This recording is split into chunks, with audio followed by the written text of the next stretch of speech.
Hello, welcome to the Atlantic Council. Each year for Africa Day, the Atlantic Council's Africa Center organizes a high-level special programming. This year we placed the spotlight on the enduring strategic partnership that the US and African nations share across the Atlantic.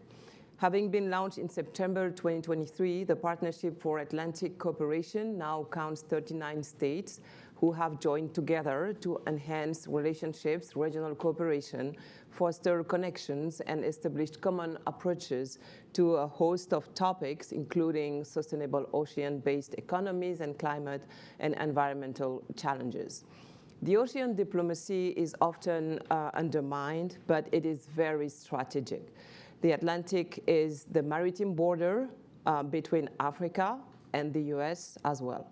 23 coastal nations, 46 of the continent's population, 55% of its GDP, and 57% of its trade. That is the importance of the Atlantic in Africa. With such importance placed on the Atlantic region, the time is ripe for a conversation to discuss this next chapter of US and African relations, as Washington will be hosting very soon the next NATO summit in July 2024. This partnership may be new, but it strengthened old ties. To engage this conversation, we have today two guests who know each other very well. Ambassador Jessie Lapen, she is the Senior Coordinator for Atlantic Cooperation at the US State Department. She has an extensive background on the continent, having served as the US Ambassador to the African Union, alongside senior postings in South Africa and Rwanda. Ambassador Youssef Amrani, welcome. You are from the Kingdom of Morocco. Morocco is the United States' oldest African partner. Ambassador Amrani, who recently joined Washington, brings a unique insight. You have been ambassador in South Africa, in Mexico, in Chile, in Colombia. You have been member of the Royal Cabinet, Minister Delegate for Foreign Affairs and Cooperation, etc. On the occasion of the 48th anniversary of the Green March in November 2023, responding to Morocco's Atlantic vocation, His Majesty King Mohammed VI launched a new Afro-Atlantic initiative to enable landlocked Saharan countries access to the Atlantic through Morocco. Ambassador Lapen, Ambassador Amrani, welcome to the Atlantic Council. Thanks very much. Thank you. Allow me to start with you, Ambassador, about this new Atlantic partnership launched on the margins of the UN General Assembly last September 2023. Why? Why is the Partnership for Atlantic Cooperation, and why now? Is it because there's no Chinese and no Russians there? Thanks so much. Thanks for having, and very happy to also celebrate Africa Day with you both. The Atlantic is the most trafficked, most traveled ocean. It is the site of more commercial activity than any other ocean. It's really central to the region. So I think what we've done, and I loved your term, the maritime border between the US and Africa. I think it's a great way of describing exactly what we've done, which is to put the ocean at the center of the map. We often think of our continents at the center, but when you put the Atlantic Ocean at the center of the map, all of a sudden the geography, the region, the neighbors look very different. And so that's what we've really tried to do. And I think the why now is, one, this understanding of the centrality of the ocean for our economy, for our environment, and two, fundamentally understanding that the problems that we face collectively are too significant, too complex, too multifaceted for any one country to do. So this is also, I think, a way of coming together, saying, how do we go to this neighborhood around, how do we go to this neighborhood around the ocean and rely on one another, work with one another, and build from there? Thank you. As like an echo of this partnership, Morocco launched a few months after this unique project of offering an access to the 4 landlocked Saharan countries to the Atlantic. Was it, Ambassador Amrani, was it an answer to the US initiative? Let me first start by saying that we are that I'm very happy to be here with Ambassador Le Pen and yourself, Rama. It is very timely that we have the discussion, we exchange views, and in order to find solution. I think this approach is unique. Why it is unique? Because while some are managing crisis in Ukraine, in the Middle East, in the Sahel, we are building bridges. We are building bridges between oceans, between people, in this difficult and fragmented world. I think, and this is the importance of the initiative of Morocco, of His Majesty King Mohammed VI, concerning the Atlantic. Why? Because Morocco has a long-standing commitment with the Atlantic. We have been working on this issue for the last 10 years. Now we have the initiative that His Majesty presented. And what we are, in fact, seeking is cooperation, trans-border cooperation, and responding, as GC, to the threats, because we are all facing the same threats. So this dynamic, and I thank you for also choosing to include the Latin American vision, because this dynamic involves both our African sister nation and beyond partners like the US, and that's why we are supporting the US initiative and also Latin America. So for us, the Atlantic, and we are here in the Atlantic Council, is a choice, is an opportunity, because we build bridges, we work together. It's an opportunity to work together, and a hope. All of this is at once, because we believe that we need to leverage the Atlantic for, if I may say so, strategic diplomacy. And yes. Yep. Ambassador, how have you welcomed, or your country has welcomed, the US strategic proposal? Okay, welcome, because it is within our priorities. Mm-hmm. We have long-standing relations with the US. I will tell you something. Mm-hmm. Because of the Atlantic, we are the first country to recognize the independence of the US. Because of the Atlantic, and to allow 1776, yes, right? and to allow it's been a while, and to allow the American ships to sail freely in the Atlantic, we have the first unbroken treaty with the US. So for us, the Atlantic is in our DNA. And Morocco is a non-NATO ally. Yeah, exactly. Exactly. So okay. This is another specific. And another issue I wanted to when I say it is timely, because we are building bridges, but also, as you clearly mentioned, NATO is holding its 75th anniversary in Washington, and we need. Mm-hmm. We need, and I think from the Moroccan perspective, mm-hmm. NATO to look south. Mm-hmm. Of course, NATO is a different organization, different architecture. Mm-hmm. It is military and security. But now the challenges are different, mm-hmm. Because what is happening in Sahel and elsewhere in Africa as instability has an impact on mm-hmm. NATO. Mm-hmm. And Morocco had made proposals because we have the Med dialogue between NATO and the Mediterranean the countries to, again, tackle the issues of Africa. Mm-hmm. Africa should be in the agenda. We made some proposals that will be discussed here in Washington in order to put Africa in the map of NATO. Political dialogue, not political security, not, of course, military. This is interesting, because you stress, you insist, you highlight the bridge, the Atlantic as a bridge.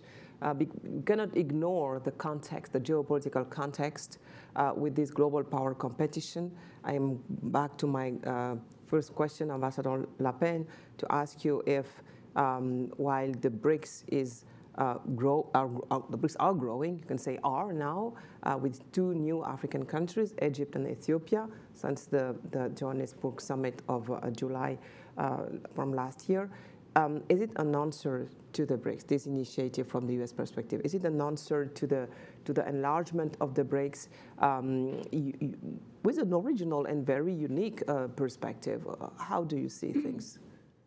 I would say that my experience is, when I am talking to partners around the Atlantic, whether Atlantic Africa, Latin America, partners are really focused on their own experiences, what's happening there, not so much about others. And so I think what's significant then about the partnership is it acknowledges the particular responsibilities, relationships of Atlantic coastal states to the Atlantic Ocean, and we go from that premise, really focused on those who are around the Atlantic and building bridges. So I think it's an affirmative agenda that's really important, that we are focused on looking forward, looking ahead, identifying common challenges and seeing where we can exchange or build solutions. I think that spirit, that ethos within the partnership is actually very, very new, very exciting, and that's really where our focus has been. I want to disagree with you. Can I? Oh, of course. Yes, I want to disagree about the BRICS. Yeah. BRICS did not obtain the results. It's not a I space. remind to our viewers that you have been ambassador to South South Africa. And That is a member of the BRICS. Yes, yes. And I followed very closely the last summit of BRICS in Johannesburg. You know, even some country, of course, I agree with you, they have enlarged the BRICS to some country. There is no coherence in the action. Some withdraw already, Argentina. Some are not, don't want to participate anymore, like Saudi Arabia. And at the beginning, it was, we thought it was a response to the globalization and what happens, you know. But the BRICS countries themselves were divided. It was China who was leading the movement. Some countries were not consulted to be membership of BRICS, and I can give them the numbers. And some countries who are important in Africa were not associated, like Nigeria. So the BRICS is a platform. I don't think BRICS is a platform for cooperation. It is a platform for exchange and to want to change the multilateralism system, and especially the Security Council. This is the aim of the BRICS. I don't think they don't have the tools. They are people in countries in competition. China and India are in big competition at the world level. So I don't think the BRICS, for me, for my understanding, from my perspective, the BRICS is a platform for exchanging on international issues, and especially the Security Council report. So let's return to the Atlantic initiatives. Yes. And dive into the details, calendar, projects, yes, members. So maybe let's start with the Atlantic Partnership, Strategic Partnership. I noticed that South Africa is not a member of this project, although it's an Atlantic country, and others. Is there a calendar for them to join the project, or is have you enough with the current members? Like, there are how many African countries in the 15? It's almost all of Atlantic Africa, yeah, with a couple of exceptions. And what I would say is we have invited everyone, we've invited broadly, and our starting point has been to take a premise. The premise being... It's the first step, right? That the premise is, we are all around this ocean. What are our common interests? What are our common challenges? We take that premise and we have invited. And I think that the spirit has been quite inclusive and I would say collaborative. And many, many countries, most of Atlantic Africa has joined in. Where others have not, they have been invited. We've engaged. I've personally engaged everyone. So it's time for them to join anytime. The door stays open. Without a doubt, the door stays open. And I think there's a lot in the international system. There's a lot of initiatives. And so from my perspective, if a country wants to say, let's see where this is going. Let's see how this delivers. Let's see if this is going to bring value to our coastal communities. From my perspective, that's a very fair response and fair challenge, and one we will meet. Okay. And so the door stays open, and certainly we are very transparent. And so where countries haven't joined, we continue to keep them briefed so they have visibility, and they are able, as we build out, to come partner with us. And precisely, briefed on what? What are the projects behind the initiatives? Is it about climate? Is it about ocean economy? Is it about sciences, technology? What are the concrete projects?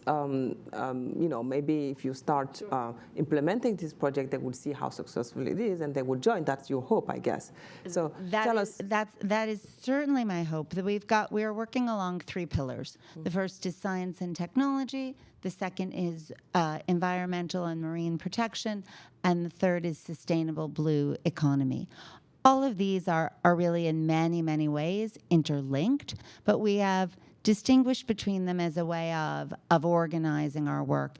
And what's been really exciting is drilling down into specific areas of work. So I'll give one example, which is around marine spatial planning, right? It's a technical tool for thinking, how does a country take its coastal resources and make the most of it for its people? Where do you think about offshore energy? Where do you think about tourism? This quite technical tool has enormous impact across environmental protection and economic development interests. And so we are operating really, I would say, at a nitty-gritty local level, while also on the basis of a big strategic agenda around a large community with a significant resource. And how this project is compatible or with the King's Initiative, for example? Will you harmonize these 2 projects, or how do you appreciate the... You want me to answer? No, her first, and then we transition to you, Ambassador. Well, and we make sure we give, I think, similar answers, yeah, right? because I would like him to tell us more about the projects, concrete projects like you, behind the Morocco's initiative. I'll say from our perspective, when we launched, we really understood that there were already important initiatives in the Atlantic, that the ideas were not unique to the U.S., that others were already doing important work there, including Morocco, but also Brazil, also Portugal. And so from the outset, we said, right, what are you already doing? And amongst the first trips that I took in my new role was, in fact, to Rabat, to consult, to say, what are you doing? This is what we're thinking. How do we make sure our efforts are collaborative, are integrated? There's not enough resources to duplicate or compete. We can't do it, and we don't need to do it. So I think we've been really mindful to build out in a way that is consistent and coherent with the efforts of others. Yeah, thank you. Ambassador, Yes. what are the concrete projects behind? Because we saw the ministers of these 4 countries, Sahelian countries, convened together. They said how happy they were to join the project. Remind us the 4 countries: Chad, Burkina Faso, Mali, and Chad, Burkina Faso, Niger. Yeah. Thank you for asking this question. I think the most important is the concrete projects. We share the same threats. We share the same challenges. You talk about the three pillars or 3 dimensions. I would like to talk about the 3C. The 3C, not C as the C, but the C as the C capital: cooperation, connectivity, and consistency. Cooperation, we need to work together. It's a must. I will talk later on about the construction of coherent regional schemes. Connectivity, it is all about connectivity today.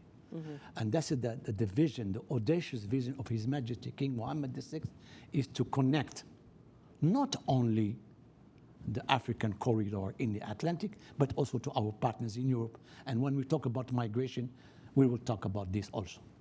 So we are doing our own homework internally in Morocco. Dakhla port will offer an opportunity a lot of countries to have access to the sea, because access to the sea means trade, means to breathe a little bit. And this is an initiative for the Sahelian country. The ministers of the Sahel met in Marrakesh. Not only they supported this initiative, but also they put some ideas how to move forward. 2, it is a major diplomatic and security initiative, because it will help us to tackle security issues, not only through a security dimension or approach, but through economic development. Because at the end of the day, connectivity helps job creation, helps trade, helps the promotion of growth. And this is the importance of our agenda from a southern perspective. Of course, there are other issues, and the Dakhla port and energy. Energy, not only energy transition, renewable energy, where we are working as Moroccans and other countries, but we have to exploit all the opportunities in the region, to create this, to respond, in fact, to the expectation of our young generation, women and young in Africa. This is a priority. And in the field of energy, there's a big project, the Nigeria pipeline, because there are a lot of opportunities to connect with Morocco, to connect with Europe, but also we have a potential producer of oil and gas in the region. Your country, Senegal, Senegal and Mauritania. I'm sorry, excuse me, Cesar. So Senegal and Mauritania are a great exporter. So this is another project. Of course, there is one element is important. We need to do our own homework, is to build up regional coherent integration schemes, because without any integration schemes, of course, that is consistent with the African free trade agreement, for example, and so on, we need to work. So energy, climate change, food security, trade and development, these are the main issues in this initiative that, of course, it will be a long process. You don't want to have a result tomorrow. You need to work, and for that, you need the leadership. It's important. We need the commitment and the vision. The vision is clear. Is a prosper, audacious region in the Atlantic. And for that, you need this element. And we in Morocco, we believe it is a priority, because we see this as an opportunity to work with our partners. Yeah, in his November 6th speech, the King of Morocco even called the Sahel countries African sister countries, which means that, Abdelak Bassou, who is from the Policy Center of the New South, and we published a short piece about this Atlantic initiative, and he reminds in the paper the preamble of the Moroccan constitution, where these African sister countries are mentioned, specifically the Sahel. Most of these countries have been under sanctions or are still under sanctions. How does it work for you, for example, the US, having this initiative that includes these governments? How do you react to that? We don't take a particular reaction, recognizing that Morocco is thinking through its own region and how it engages within the sub-region. I think for us, the focus has been within the coastal, I keep forgetting to use this, has really been within the coastal community. But it is not, of course, the only way that we are thinking more broadly about Africa. So it sits alongside other initiatives like Prosper Africa. We're here this week, having just hosted the Kenyan state visit. So there is a huge amount of, I think, really exciting activity and effort coming from Washington that is pressed out broadly on the continent. And having most recently been the U.S. ambassador to the African Union, I can say that the ambassador's point about the African Continental Free Trade Area was an enormous priority for us as well, either sitting in Addis working with the AU or colleagues in Ghana with the AFCFTA Secretariat, and then really across the continent. And so we very much share the commitment to the kind of integration that he described.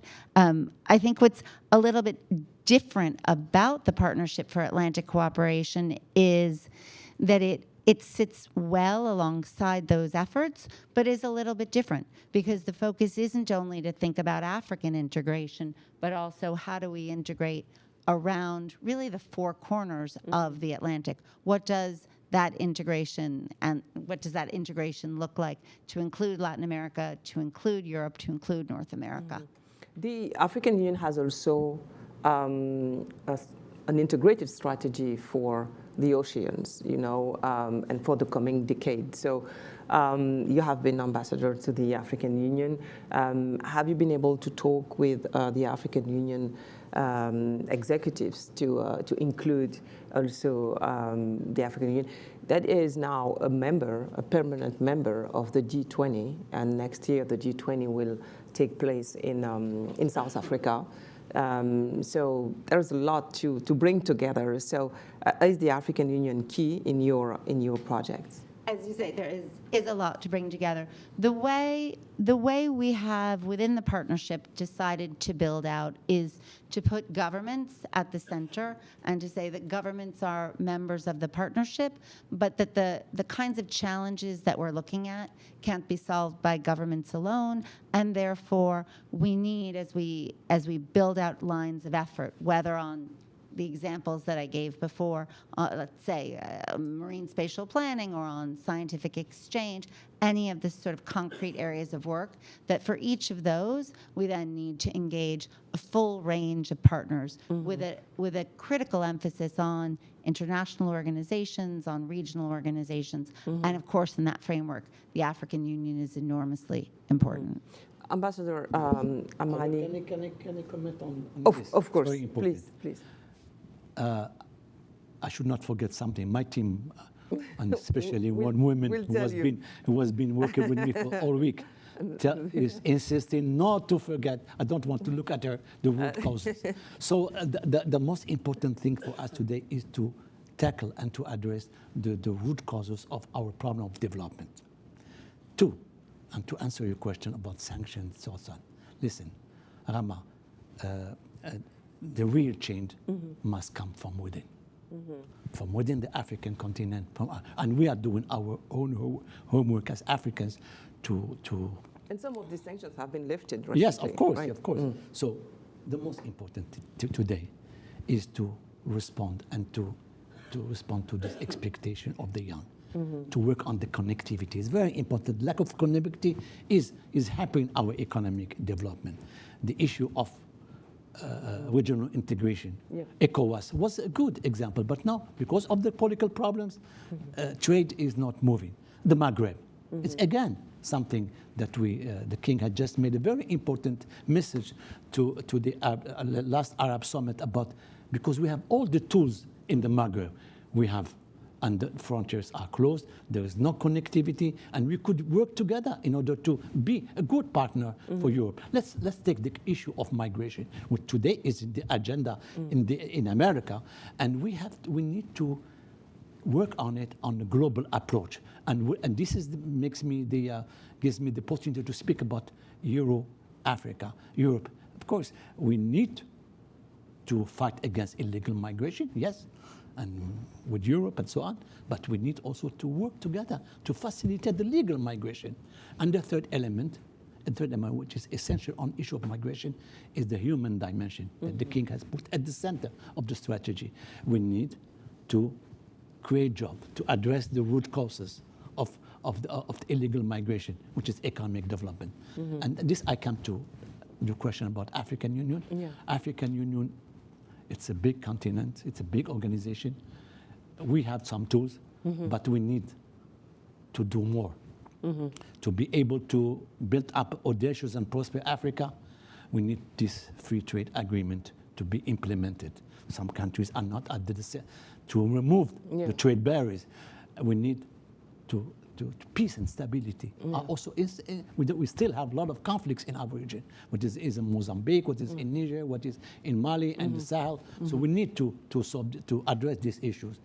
And of course, Atlantic cooperation shows us the way forward for a broader integration, to promote trade, because at the end of the day, trade is very essential, because it promotes growth, create jobs and so on, and value chains in Africa. We don't want to say, we don't want to, exactly, we don't want to be an exporter of raw materials. Well, today, when I came to America, critical minerals is an important issue in your foreign policy. In the conversations. And I would like to seize the opportunity of this Lapin to request you, please give more priority to Africa. It is Africa is the future. We saw that the last visit of Mr. Blinken to the Lubidu corridor to Nigeria, it's a good signal, because when you create a vacuum, others that don't share with us the same values try to benefit from this vacuum. Yeah, just thank you, Ambassador. Coming back to the Atlantic, you mentioned immigration, the challenges.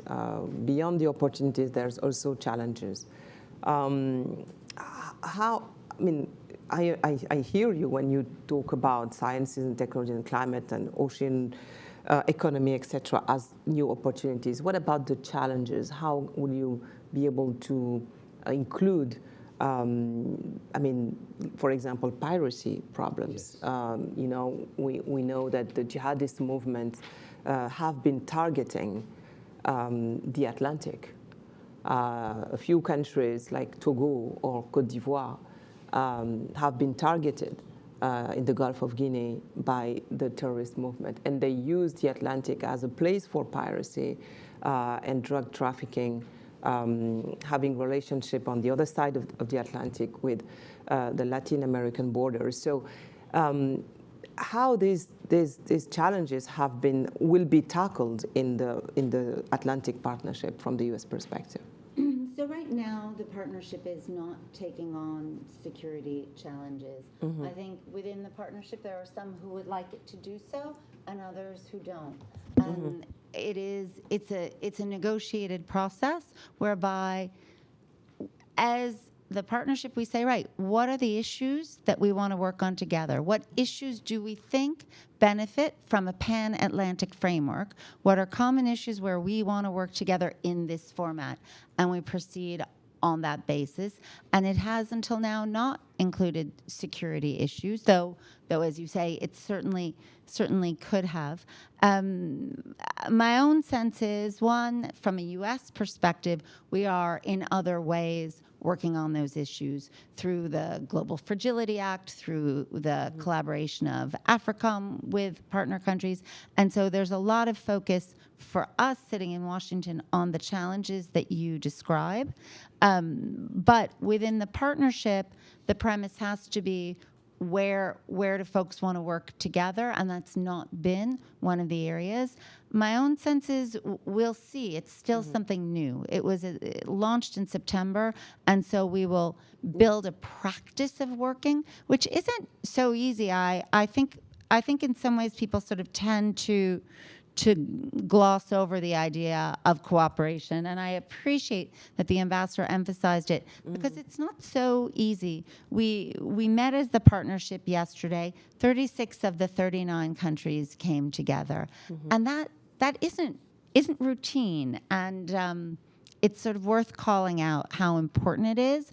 And so we'll go from the basis that we've created, and I think build a practice, build trust, and we'll see where we're best positioned to impact. To echo what you are saying, Ambassador, I just would like to read a reaction from somebody called Moisen in the virtual audience.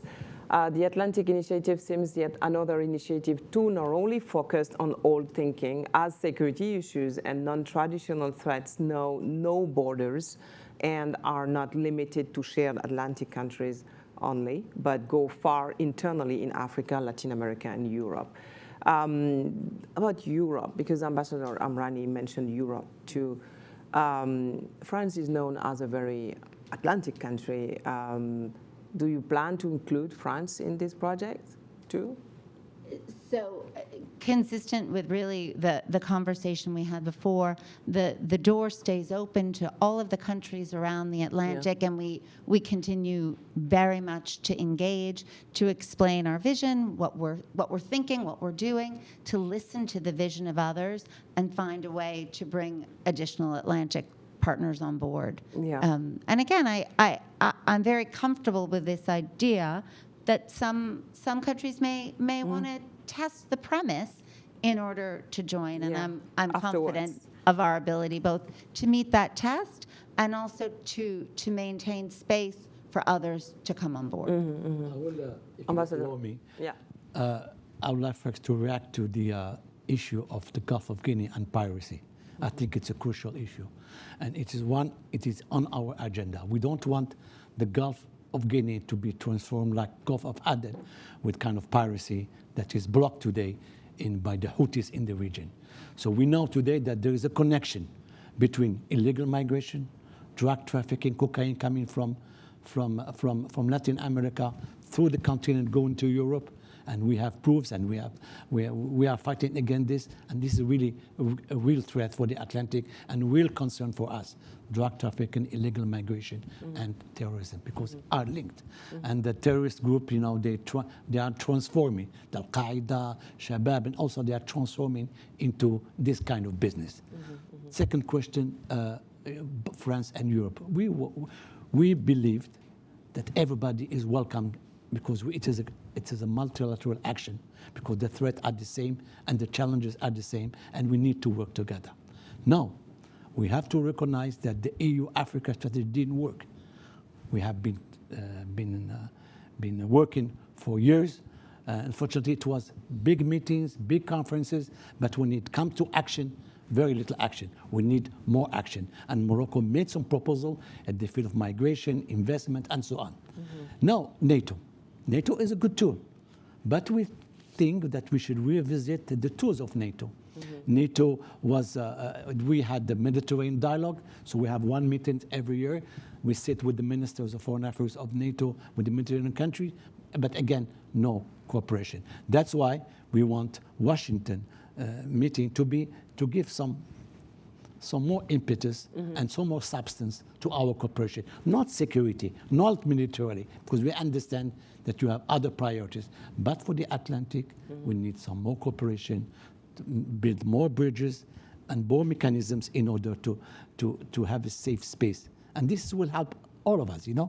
Morocco has no complex. We are having now, in this week, African lion maneuvers with the US. We're not doing this against anyone, but only to work together and to face together challenges, including the issue of maritime security and erosion of the. So we have to. There is no way that that we could not work together. So. Yeah, we have NATO. You mentioned NATO. It is important because Washington will host the next NATO summit in July, the North Atlantic Treaty Organization. Is there any idea of South Atlantic Treaty Organization behind this perspective, this project, or because the Ambassador Amrani's comment about the security issue should not be at the heart of this Atlantic project, because we can insist more on industrial transformation, climate justice, or all these important topics for Africans. So do you think that this initiative will be on the agenda of the next NATO summit in July in Washington, or is it two separated work streams? So, as you say, in July, we'll host July, I think 9th through 11th, we'll host NATO's summit. It will be really an important point in 75 years of a significant history. This is an enduring alliance that continues to be an important deterrence. That is enormously important. At the same time, we need to be able to have other additional conversations, which is really what the Partnership for Atlantic Cooperation is about, to create a space that is not North or South Atlantic, but where we look at it as an entire Atlantic. What does that mean? What are the issues that cross the ocean? And we know that the currents don't stop. There is no border between parts of the ocean. And so that's really the idea. And so in that respect, I think it sits very comfortably alongside our prioritization of NATO, but also the kinds of priorities and initiatives we're seeing from Morocco. just Ambassador, few words. Yes. You see, NATO is a military and security organization, but some issues need other approaches. Now, when it comes to Libya, when it comes to Sahel, well, we not military action and security didn't succeed. Yeah. We need other approaches. The one which I talked about, economic, job creation, but also how to deconstruct the jihadist narrative. So the King's Atlantic Initiative is a peace initiative too. To deconstruct the jihadist narrative, you need the people who knows how to fight extremists through deconstructing this narrative of hate, of exclusion. No, for our Atlantic, I think we have to give the floor to Latin America. But I think for our process to be successful, it must be inclusive. Inclusive, North, South, Africa, and Latin America. Because with Latin America, we can benefit from their experience. They have successful regional integration schemes, La Comunidad Andina, the other countries. The relation between Mexico, for example, and the US and Canada, the FTA. This was a very good example how you can solve the ongoing issues. And strengthen a South-South dialogue through the Atlantic. Exactly. So this is at the core of the initiative that has been put forward by King Mohammed VI. It is audacious for prosperous Africa, but also consistent with our priorities as Africans, because we have our own priorities and we need also to do our own homework. We need our partners to be on board, but we have democracies, democratic countries. We have to say it. Transparency, and we have the tools to be able to do business, because at the end of the day is how much job do you create and how much growth for Africa. And Africa needs support of the partners. So we're taking our future in hands, in order to move forward with all these instruments we are doing. And this is why the King, and it is now in the agenda, everybody is supporting this initiative because it tackles the root cause of our economic development.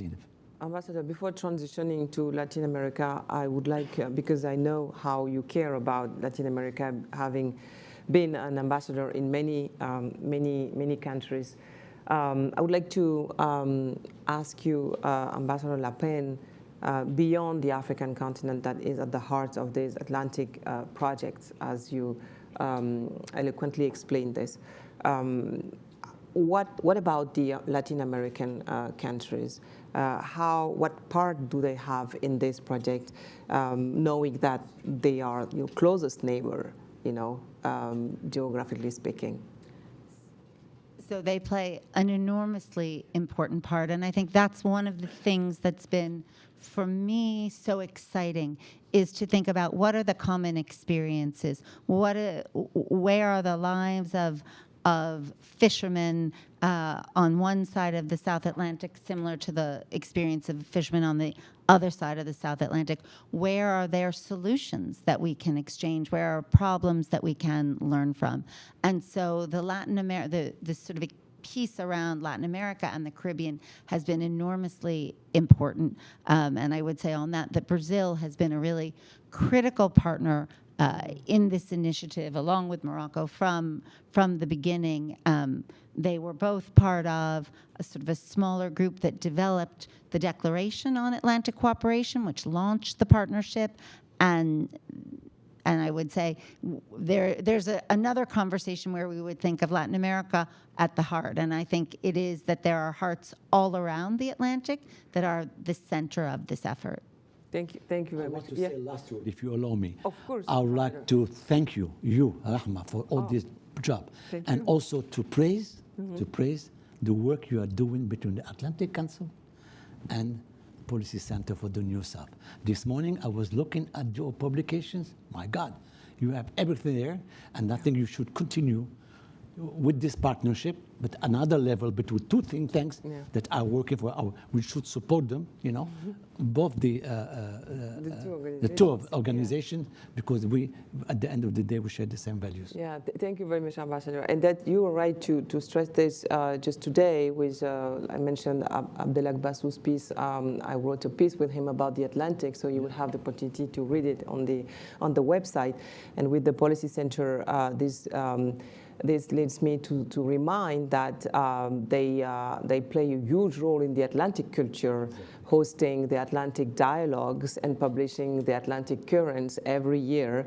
And Jason here used to be our Atlantic representative in the annual meetings of the Atlantic Dialogue in Morocco. So I'm very happy to have him here.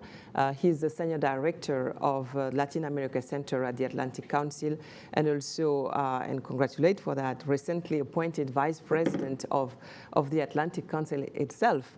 So it's time for me to leave him the mic, and he will bring the Latin America perspective in this conversation. Thank you, Jason. Great. Well, thank you so much, Rama. It's a pleasure to be here to close this important conversation on the Atlantic Partnership. Ambassador Amrani, Ambassador Le Pen, thank you so much for this incredibly insightful conversation. We probably could have spoken for another 2 hours, but on the importance of this partnership, but it is a Friday. What's clear is that a more prosperous future depends on greater coordination with countries that share common opportunities and challenges. And as the Atlantic Council, the Partnership for Atlantic Cooperation goes to the heart of our mission of shaping the global future together. That is specifically what you heard as part of this conversation, and why the Partnership for Atlantic Cooperation and the Atlantic Council are just such great natural partners. What I hear as well is particularly important about the partnership is how it's different from many other regional groups. And I think it's frankly also refreshing. It's bureaucracy light, and as Ambassador Le Pen noted, it's affirmative agenda heavy. It's a recognition that some of the biggest challenges that Atlantic countries will face are tied to their coastlines. This event focused on, rightfully so, on Africa, which is absolutely integral to this partnership. But as Ambassador Le Pen noted, Latin America and the Caribbean comprises the second largest group, regional group for the partnership, with 10 countries stretching from Brazil and Argentina to Guyana, Costa Rica, Guatemala, Dominican Republic, and others that are part of this partnership. It's a significant grouping, but what's also significant is the diversity of countries and the diversity of experience being brought together, each with their own unique challenges, whether it's on science, environment, or maritime issues. These experiences and the challenges being faced in Western Hemisphere countries are important for our African counterparts and vice versa, and also important for strengthening, as this conversation noted, South-South dialogue, which is a priority as well for many countries across Latin America and the Caribbean.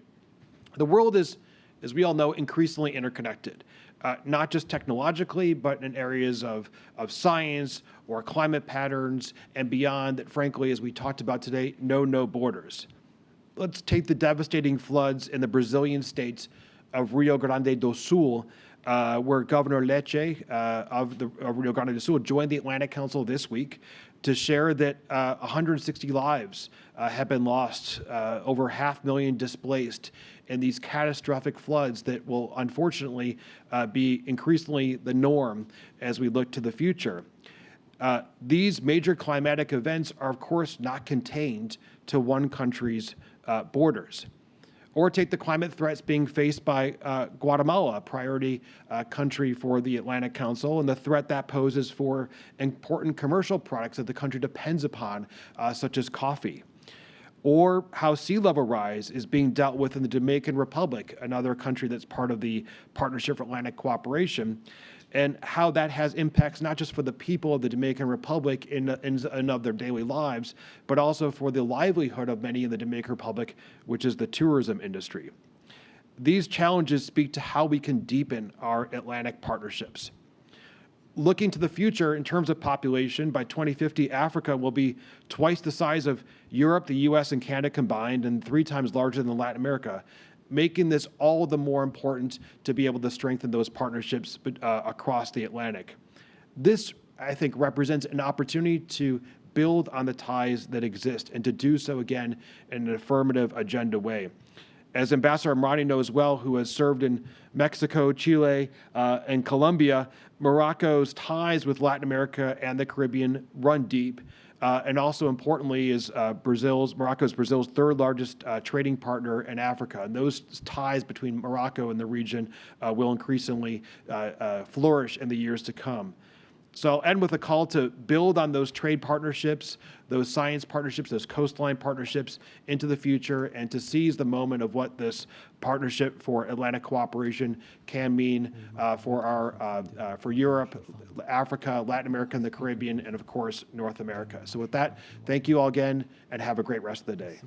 Thank you very much, Jason. Just a final word, ambassadors and Jason, I would like just looking around. I would like to recognize the embassies who are represented in the room, and greet Ambassador of Côte d'Ivoire here. Also recognize the embassies of Nigeria, Senegal, Angola, Equatorial Guinea, and maybe others. Yeah, Switzerland. Spain. Switzerland is not an Atlantic country. So as you can see, all these countries are coastal to the Atlantic. So thank you very much.